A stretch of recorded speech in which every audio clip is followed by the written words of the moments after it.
Hello everyone, कैसे हैं आप सभी। तो मैं जानता हूँ इस वीडियो का सभी को काफ़ी बेसब्री से इंतजार था स्कॉलरशिप के बारे में, क्योंकि स्कॉलरशिप की डेडलाइन आने वाली है, यही 20 तारीख है, इसी महीने की 20 तारीख, 20 सितंबर।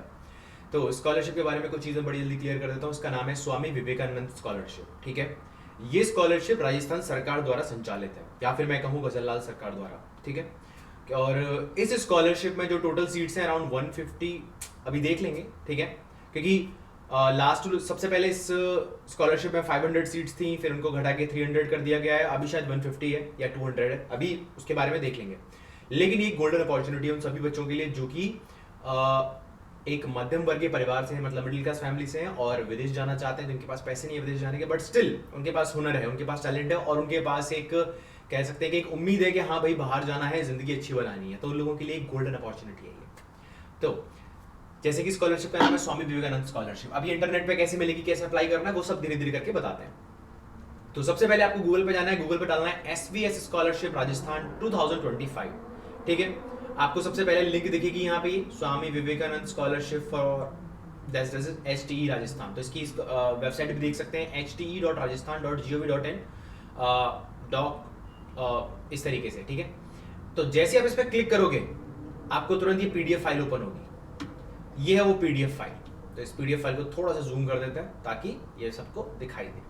तो आप देख सकते हैं department of higher and technical education government of Rajasthan की स्कॉलरशिप है ये। स्कॉलरशिप का नाम है Swami Vivekananda scholarship for academic excellence scheme 2025-2026। वैसे मैं बता देता हूँ कि एकेडमिक एक्सीलेंस के नाम पे आपकी सिर्फ फर्स्ट डिवीजन होनी चाहिए 12th में, अगर आप ग्रेजुएशन के लिए जाना चाहते हैं। तो अगर आप 12th में हैं और आप जाना चाहते हैं ग्रेजुएशन के लिए, तो भी स्कॉलरशिप आपके लिए है। अगर आप ग्रेजुएशन कर चुके हैं और आप मास्टर्स के लिए जाना चाहते हैं, तब भी इस स्कॉलरशिप में आप अप्लाई कर सकते हैं।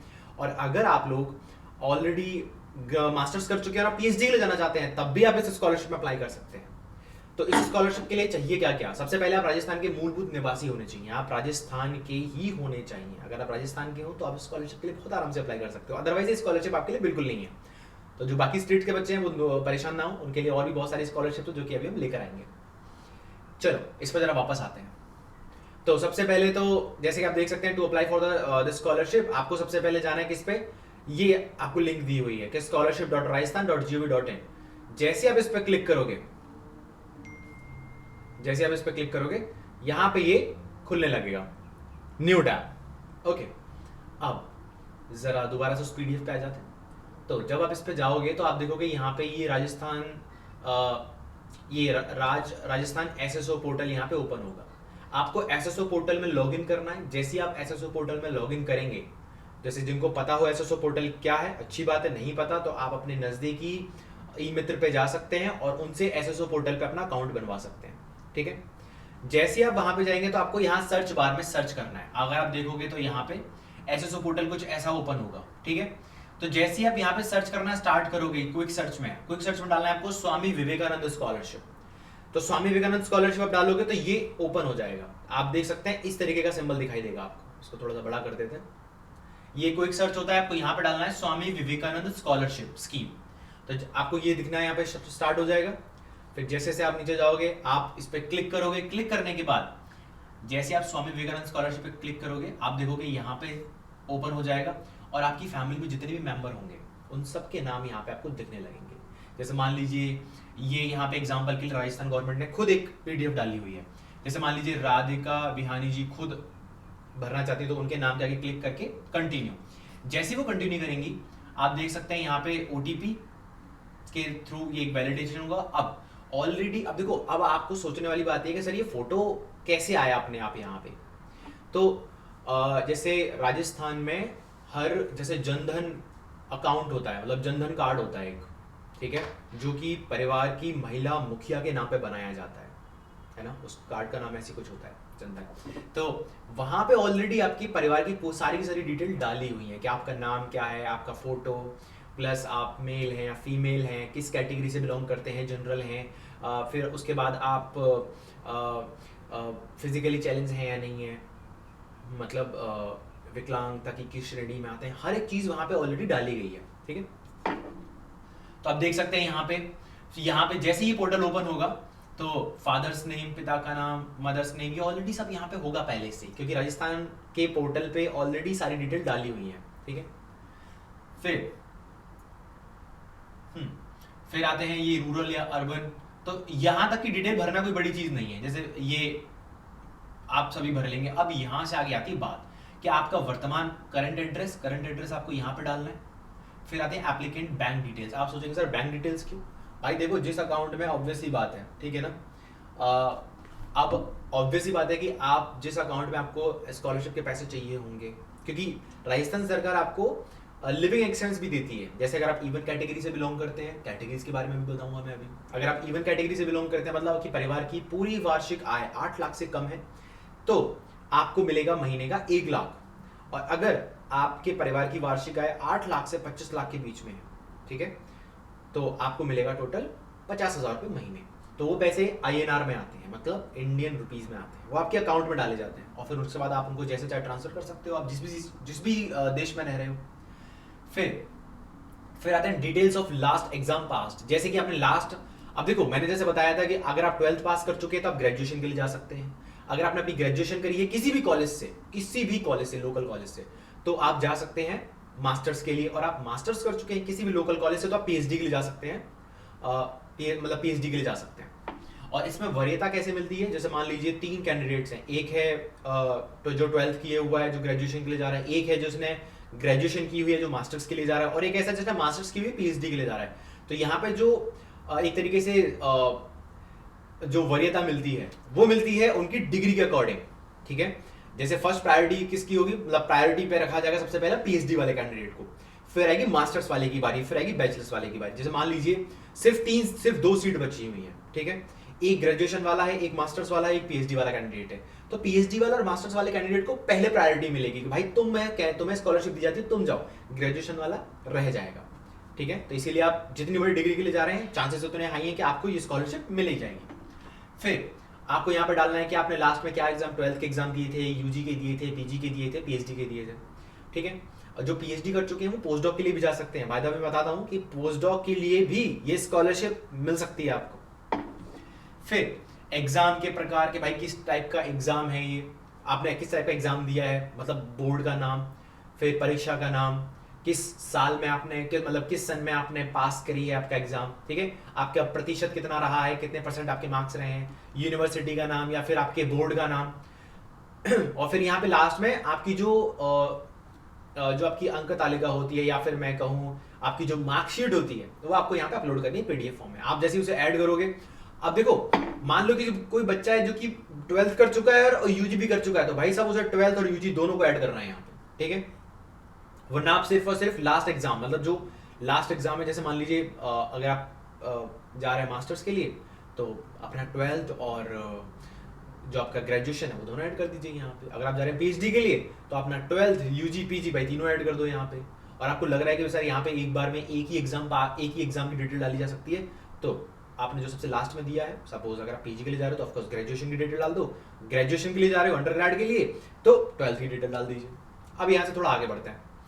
अब यहाँ पे देख सकते हैं कि अदर स्कॉलरशिप फेलोशिप। अब देखो यहाँ पे एक चीज बड़ी इंपॉर्टेंट है कि आप इस स्कॉलरशिप के लिए तभी एलिजिबल हैं जब आपको कोई और स्कॉलरशिप नहीं मिल रही हो, ठीक है। तो क्या आपके पास कोई अन्य प्रकार की छात्रवृत्ति, जैसे स्क्रीन पे देख सकते हैं, तो आंसर अगर यस है तो आपको डालना पड़ेगा यहाँ पे उसका डिटेल सारा का सारा कि भाई कितना पैसा मिलता है, कौन सा सोर्स है, किस करेंसी में पैसा मिल रहा है, ठीक है। और सबसे बेस्ट होता है कि आप यहाँ पे नो डालो कि भाई मुझे कोई स्कॉलरशिप नहीं मिल रही है, तो मतलब क्योंकि अगर आपको स्कॉलरशिप मिल रही है तो ऑफकोर्स सी बात है आपको पेपर वर्क ज्यादा बढ़ जाएगा, आपकी सरदर्दी ज्यादा बढ़ जाएगी, और उस कंडीशन में हो सकता है स्कॉलरशिप के हाथ से निकल जाए।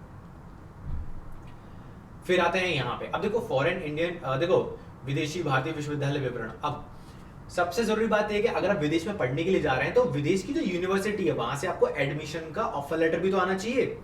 तो ऑफर लेटर आएगा तभी तो जाओगे आप लोग। तो अब जैसे मान लीजिए यहाँ पे कोई बच्चा है जिसका नाम है राम, ठीक है, कॉन्ट्रोवर्शियल हो जाएगा तो दूसरा नाम ले लेते हैं। मान लो कोई बच्चा है जिसका नाम है दिनेश, ठीक है, दिनेश को ऑफर आया यूनिवर्सिटी मतलब ऑक्सफोर्ड से, ठीक है, दिनेश को ऑफर आया ऑक्सफोर्ड से।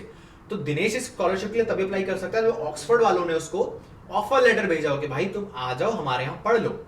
तो उसमें क्या होता है, आपको डिग्री का नाम, आप किस डिसिप्लिन में जा रहे हैं, मैथ, साइंस या फिर मैनेजमेंट, MBA, किस देश में जा रहे हैं, अमेरिका है या फिर ऑस्ट्रेलिया है या फिर चाइना है या फिर यूके है, यूनाइटेड किंगडम, और आपकी यूनिवर्सिटी कौन सी है। फिर अब जब आपको ऑफर लेटर मिलता है यूनिवर्सिटी की तरफ से, तो वहां पे क्या है, कोर्स स्टार्ट डिटेल्स और एंड डिटेल, जो कोर्स एंड डेट और कोर्स स्टार्ट डेट दोनों की दोनों मेंशन होती है, आपको प्रॉपरली यहाँ पे फिल करनी है। इसका मतलब ये है कि आप इस स्कॉलरशिप के लिए अप्लाई कर सकते हो कब, जब आपके पास आपके हाथ में ऑफर लेटर हो, ठीक है। फिर आते हैं कि भाई प्रवेश पत्र का मतलब ऑफर का प्रकार। अब देखो दो तरह के प्रवेश पत्र होते हैं, एक होता है कंडीशनल, एक होता है अनकंडीशनल, ठीक है। तो कोशिश करो यहाँ पे अनकंडीशनल ऑफर लेटर डाल लो, क्योंकि कई बार क्या होता है आप टाइम पे आइल्स का एग्जाम नहीं दे पाते हो, तो यूनिवर्सिटी आपको एक कंडीशनल ऑफर लेटर भेजती है कि भाई अगर तुमने आइल्स का एग्जाम दे दिया, तुम्हारे अच्छे आ गए नंबर उसमें जो हमारी एलिजिबिलिटी मतलब जो एलिजिबिलिटी की क्राइटेरिया उसके अकॉर्डिंग, तो हम आपको अनकंडीशनल ऑफर लेटर भेज देंगे। तो अगर आपके पास कंडीशनल ऑफर लेटर आ रहा है, क्योंकि देखो 20 तारीख लास्ट डेट है, 20 तारीख से पहले अगर आपको कंडीशनल ऑफर लेटर मिल रहा है तो भाई उसको यहाँ पे डाल दो, ठीक है। कम से कम आपकी सीट तो सिक्योर हो जाएगी। अगर 20 तारीख के बाद या राउंड 1 है 20 तारीख को खत्म हो रहा है, तो 150 सीट है, अगर आप राउंड 2 के लिए जाने की कोशिश करोगे तो सपोज करो जैसे राउंड 1 में आ गए 400-500 कैंडिडेट्स घुस गए एकदम से, तो 400-500 में से सबसे पहले जिसका डॉक्यूमेंट वर्क कंप्लीट होगा उसको स्कॉलरशिप मिल जाएगी। तो कुछ भी हो जाए 20 तारीख से पहले ऑफर लेटर लगा दो, ठीक है। और ऑफर लेटर कैसे लेके आना उसके बारे में भी बताऊंगा अभी, ठीक है। तो यहाँ पे आपको डालना है कि भाई अब देखो जो आपका ऑफर लेटर होगा उसमें आपकी टोटल एनुअल फीस भी गिवन होती है कि भाई टोटल एनुअल फीस कितनी है, ठीक है, वो यहाँ पे डालनी है। और किस मुद्रा में, AUD मतलब ऑस्ट्रेलियन डॉलर है या फिर US डॉलर है या फिर जापान में जा रहे हो तो येन है या फिर चाइना में चाइना की करेंसी है या फिर आपका आप UK कहीं जा रहे हो यूरोप में तो आपका यूरो तो नहीं है। तो यहाँ पर आपको जैसे आप इस पर क्लिक करोगे ना तो ईच एंड एवरी आपको डिटेल्स दिखने लग जाती है। फिर यहाँ पे देखो अब सबसे इंपॉर्टेंट चीज यहाँ पे आता है ऑक्यूपेशन, स्वयं का व्यवसाय। जैसे आप स्वयं क्या है, आप स्वयं स्टूडेंट हो तो यहाँ स्टूडेंट भरिए, ठीक है। फिर स्वयं का पद स्टूडेंट, जो भी आपको यहाँ पे स्टूडेंट जैसा मैच हो रहा है आप यहाँ पे स्टूडेंट डालिए, ठीक है। अब बात आती है डू यू फाइल ITR, अगर आप ITR फाइल करते हैं तो यस डालिए, ठीक है। फिर अब जैसे यहाँ पे अब देखो आप देखना स्टार्ट करोगे तो यहाँ पे एफिडेविट 3 ऑप्शंस दिए हुए हैं। अब ये 3 ऑप्शन किस किस के दिए हुए हैं, सबसे पहला डालनी है आपको आपकी, आपके पिताजी और आपके माताजी, ठीक है। अगर आप ITR भरते हैं तो ऑफकोर्स आपको यहाँ पे ITR डालनी पड़ेगी, ठीक है। तो और आपकी इनकम भी डालनी पड़ेगी। अगर मान लो बाई चांस आपके घर में सिर्फ आपके पिताजी ITR भर रहे हैं, आप और आपकी माताजी ITR नहीं भरते हैं या फिर कोई भी इंसान ITR नहीं भरता है, मतलब मान लीजिए सपोज जैसे मेरे घर में मैं ITR भरता हूँ, मेरे पापा ITR भरते हैं, मेरी मम्मी ITR नहीं भरती है, तो जो ITR नहीं भरते हैं उनके लिए एक अलग एफिडेविट लगाना पड़ता है, ठीक है। एफिडेविट 100 रुपये का होता है, जो कि शायद कोर्ट कचहरी की तरफ जाओगे वहाँ पे एफिडेविट बन जाता है। उसका फॉर्मेट भी मैं भी दिखाऊंगा, ठीक है, उसका फॉर्मेट भी मैं भी दिखाऊंगा और लिंक में सारे के सारे PDF की लिंक भी डाल दूंगा। फिर अब देखो यहाँ पे आप देख सकते हैं कि एफिडेविट आमदनी, ग्रॉस आमदनी, ठीक है ना, तो आप यस या नो जो भी डाल रहे हैं आप यहाँ पे डाल सकते हैं। फिर बात आती है ये पिता के लिए, भैया पिताजी का ऑक्यूपेशन क्या है तो आप वो भी यहाँ पे डाल सकते हैं। पिता का पद मतलब कि आपके पिताजी किस पद पे काम कर रहे हैं, सरकारी हैं, प्राइवेट हैं, ठीक है। ITR भरते हैं नहीं भरते हैं, आप यहाँ पे उनकी डिटेल्स डाल सकते हैं। फिर आती है माताजी की डिटेल्स, तो माताजी ITR भरती हैं, हाउस वाइफ हैं या फिर आपकी माताजी किसी सरकारी पद पे हैं या फिर वो किसी प्राइवेट ऑर्गेनाइजेशन में अच्छे पद पर हैं या फिर कुछ भी काम करते हो, ठीक है ना। जैसे मेरी मम्मी हाउस वाइफ है तो मैं हाउस वाइफ डाला था, तो मतलब मैं होता तो हाउस वाइफ डालता, ठीक है। ओके, अब ITR भरते हैं नहीं भरते हैं, यस और नो, ऑफ कोर्स मैं होता तो नो डालता।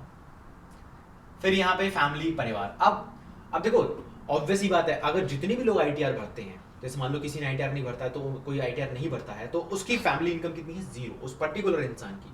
तो फैमिली में 3 लोग काउंट होते हैं यहाँ इनके अकॉर्डिंग, आप, आपके पिता और आपके माताजी, तीनों की जो इनकम का सम है वो आपको यहाँ लिखना है, ठीक है, वो आपको यहाँ लिखना है और आपको अपलोड भी करनी है। याद रहे यहाँ पे आपको डॉक्यूमेंट्स भी अपलोड करने हैं, यहाँ पे आपको डॉक्यूमेंट्स भी अपलोड करने हैं।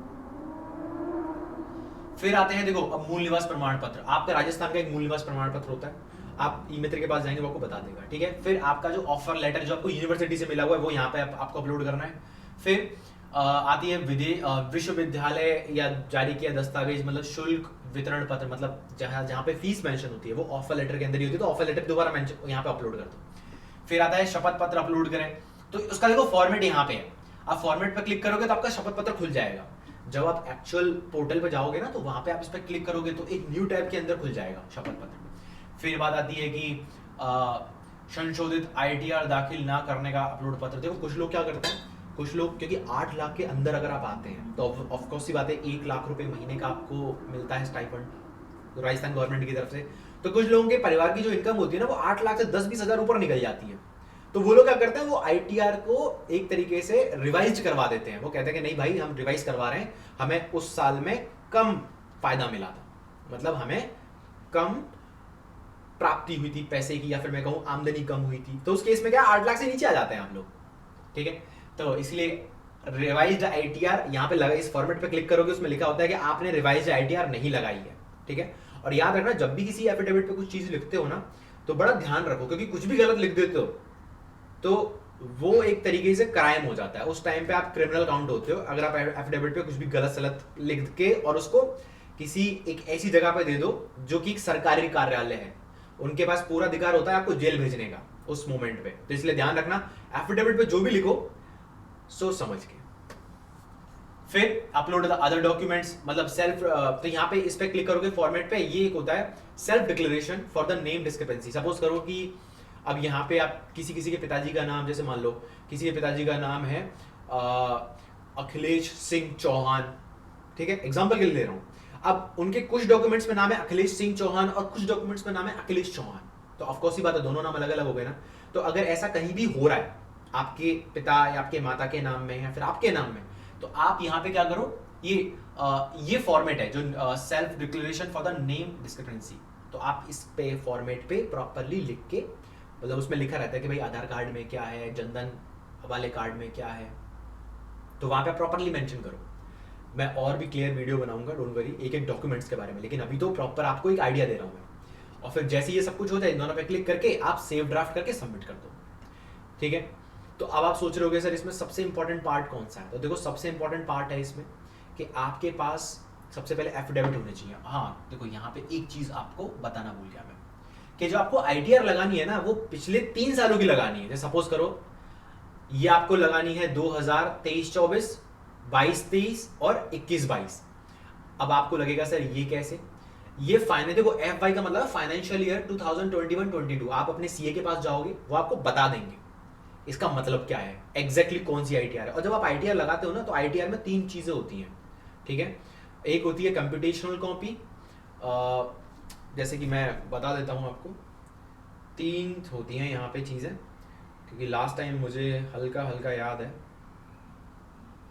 कि हाँ, एक होता है एक्नॉलेजमेंट, ठीक है, एक होता है एक्नॉलेजमेंट, एक होती है कंप्यूटेशन कॉपी, और एक होती है प्रॉपर फाइल जो कि थोड़ी सी मोटी फाइल होती है। आप अपने CA को बताएंगे कि जिसमें एक एक डिटेल के बारे में होता है, और वो करीब 10, 15, 19 पेज की होती है, वो 10 से ऊपर पेज होते हैं उसमें। तो 3 तरह की फाइल, 3 तरह की डॉक्यूमेंट्स होते हैं 1 साल की ITR में। आपका सबसे पहले एक्नॉलेजमेंट, उसके बाद कंप्यूटेशन कॉपी, और उसके बाद फॉर्म 19, मतलब कुछ तो होता है, वो एक बुकलेट जैसी होती है पूरी, तो आप कम से कम PDF होती है कम से कम 10-12 पेज की। तो तीनों को मिला के एक ITR बनती है जो आपको यहाँ पे अपलोड करनी है, ठीक है। ऐसे ही आपको पिछले 3 सालों की ITR अपलोड करनी है, खुद की, आपके पिताजी की और आपकी माताजी की भी, ठीक है। और अगर ITR नहीं बढ़ते हैं तो एक एफिडेविट होता है जिसमें कि लिखा होता है कि भाई आप क्या बोलते हैं कि आप ITR नहीं भरते हैं, तो और आपकी जो प्रॉपर वार्षिक आय है वो 0 है, आप कोई व्यवसाय नहीं करते हैं, आप माताजी के केस में लिख दीजिए कि वो सिर्फ गृहिणी है, हाउसवाइफ है, और आपके केस में कि आप एक स्टूडेंट हैं सिर्फ, तो हो जाता है। इनके जो फॉर्मेट है वो भी मैं आपको बहुत जल्दी दिखाऊंगा, ठीक है। और यहाँ तक उनकी लिंक भी मैं वीडियो की डिस्क्रिप्शन में डाल दूंगा।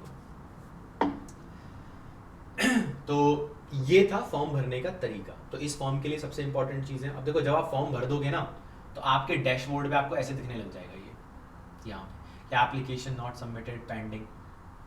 जब आप सेव ड्राफ्ट करोगे तो आता है एप्लीकेशन नॉट सबमिटेड, लेकिन आप अगर आप सबमिट कर दोगे तो आता है एप्लीकेशन सबमिटेड। और फिर उसके बाद आपको जाना है कहाँ पे, इसके बारे में बताऊंगा कि एक शिक्षा संकुल नाम करके जगह है, ठीक है, उसका नाम है रूसा बिल्डिंग। मैं लिख रहा हूँ एड्रेस, आपको बोल रहा हूँ, आप जाओगे जयपुर में है शिक्षा संकुल, गूगल पर डालोगे मिल जाएगा शिक्षा संकुल, ठीक है। फिर वहां पे आपको जाना है अंबेडकर भवन। अंबेडकर भवन में सेकंड या थर्ड फ्लोर है, वहां पे इस स्कॉलरशिप के डॉक्यूमेंटेशन वर्क पे काम किया जाता है। ठीक है, वहां पे आपको वो सभी लोग मिलेंगे जो कि वो सभी सरकारी अधिकारी जो कि आपको मदद करेंगे आपके डॉक्यूमेंट्स फुल मतलब कंप्लीट करने में। तो आपको सिर्फ वहां पे जाना है, उनसे पूछना है। आप डेली 4 से 5 उनके कंसल्टेशन आवर्स होते हैं, क्योंकि ऑफकोर्स उनके पास बहुत सारा काम होता है। पिछले साल में भी काफ़ी सारे स्टूडेंट्स गए हुए हैं, और जिस वजह से उनको बहुत सारा काम होता है। वो ऑलरेडी बहुत ज़्यादा ऑक्यूपाइड रहते हैं, बहुत मेहनती लोग हैं, ठीक है, बहुत अच्छे लोग हैं, बहुत कोऑपरेटिव हैं। लेकिन 4 से 5 ही वो लोग पब्लिक से बात कर पाते हैं। तो अगर आपको लगता है कि आपको उसका डॉक्यूमेंटेशन में कोई प्रॉब्लम आ रहा है, आप उनके पास जाइए, पूछिए, वो प्रॉपर आपकी हेल्प करेंगे, ठीक है। लेकिन सिर्फ 4 से 5। इसके अलावा बात आती है कि ऑफर लेटर कहाँ से मिलेगा। तो देखो, कोई भी कंसल्टेंसी जैसे कि बहुत सारी कंसल्ट मतलब जो हैं जो कि फॉरेन एजुकेशन के लिए काम करती हैं, जैसे कि जयपुर में, अगर आप जयपुर के में ही हैं तो ग्लोबल रीच करके है, या फिर और भी बहुत सारे हैं मतलब फॉरेन एजुकेशन से। मैं आपको अभी नाम बता देता हूँ, रुकिए ज़रा।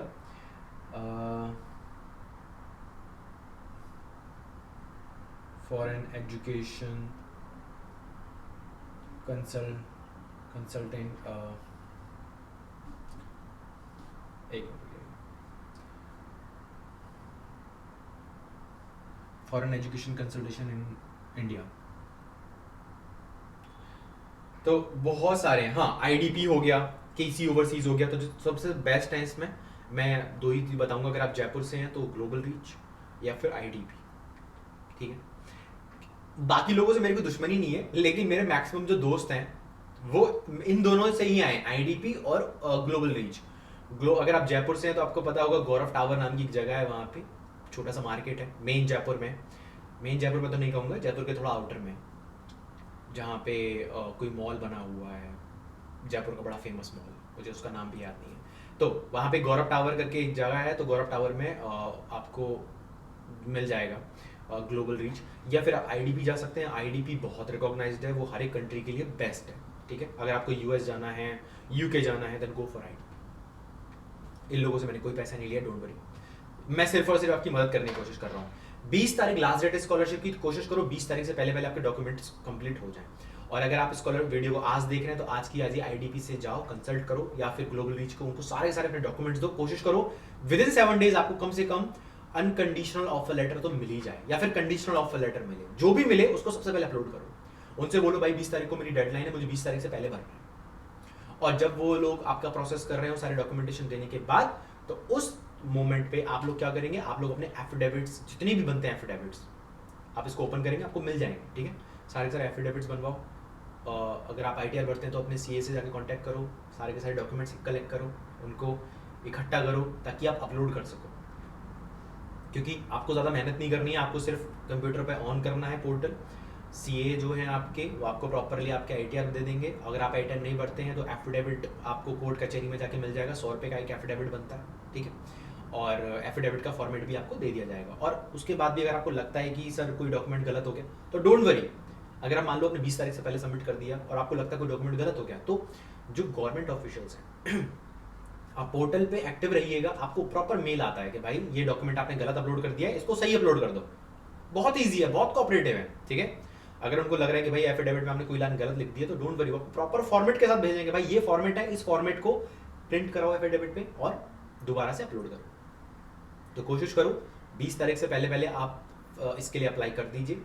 और इसकी जो अगली वीडियो है वो मैं शायद कुछ घंटे बाद या फिर एक दिन बाद इसमें डाला जाएगा, प्रॉपरली बताऊंगा कौन कौन सी यूनिवर्सिटीज़ के लिए आप क्या एलिजिबल हो।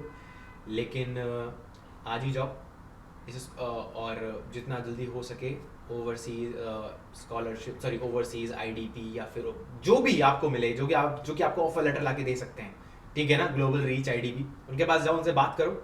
और ये बात ध्यान रखना, एक ही टाइम में अगर आप डिफरेंट कंट्रीज के लिए अप्लाई कर रहे हैं, जैसे ऑस्ट्रेलिया के लिए अलग, यूके के लिए अलग, ऑस्ट्रेलिया के लिए अप्लाई कर रहे हैं then go for global reach, और यूएस वगैरह के लिए अप्लाई कर रहे हैं then go for IDP. IDP is good for Australia as well, ठीक है। तो जो भी हो सके डिफरेंट ऑर्गेनाइजेशन से मिलो। और हाँ, याद रहे कंसल्टेंसी का कोई पैसा नहीं लगता है। जब आप कंसल्ट करने जाओगे या फिर आप उनको अपने डॉक्यूमेंट्स दोगे तो आपका कोई पैसा नहीं लगेगा। रीज़न क्योंकि आईडीपी हो गई, ग्लोबल रीच हो गई, जितना मुझे पता है कि इनको ऑलरेडी यूनिवर्सिटी की तरफ से एक अमाउंट मिलता है। जब आप ऑफकोर्स आपकी फीस गवर्नमेंट भरेगी तो वहां से कमीशन इनको मिलता है। तो आपको फीस नहीं देनी है, उनको ऑलरेडी उनकी फीस मिल जाएगी, उनको सिर्फ और सिर्फ कैंडिडेट देना है यूनिवर्सिटीज को। तो बिल्कुल भी जो बच्चे नहीं अफोर्ड कर सकते हैं वो घबराने की जरूरत नहीं है उनको, आप जाओ, सब कुछ फ्री होता है, ठीक है।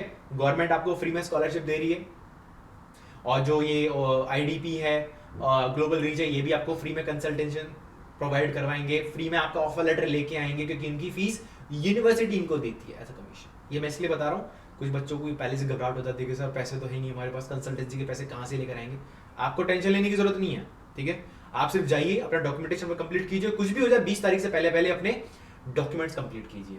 तो आज ही जाइए आईडीपी और या फिर ग्लोबल रीच, जहाँ भी आप जा सकते हैं, आपको गूगल पे मिल जाएंगे इनके ऑफिस, ठीक है। चलिए फिर इसी के साथ इस वीडियो को यहीं खत्म करते हैं। वीडियो काफी लंबी हो गई। अगली वीडियो में आपको बताने वाला हूँ कि कौन कौन से डॉक्यूमेंट्स का कैसा कैसा क्या फॉर्मेट होता है और आपको उनसे कैसे कैसे मदद मिल सकती है। तब तक के लिए bye, see you, take care, अपना ध्यान रखो और ये वीडियो ज़्यादा से ज़्यादा उन बच्चों तक शेयर करो जिनको सच में ज़रूरत है। Thank you.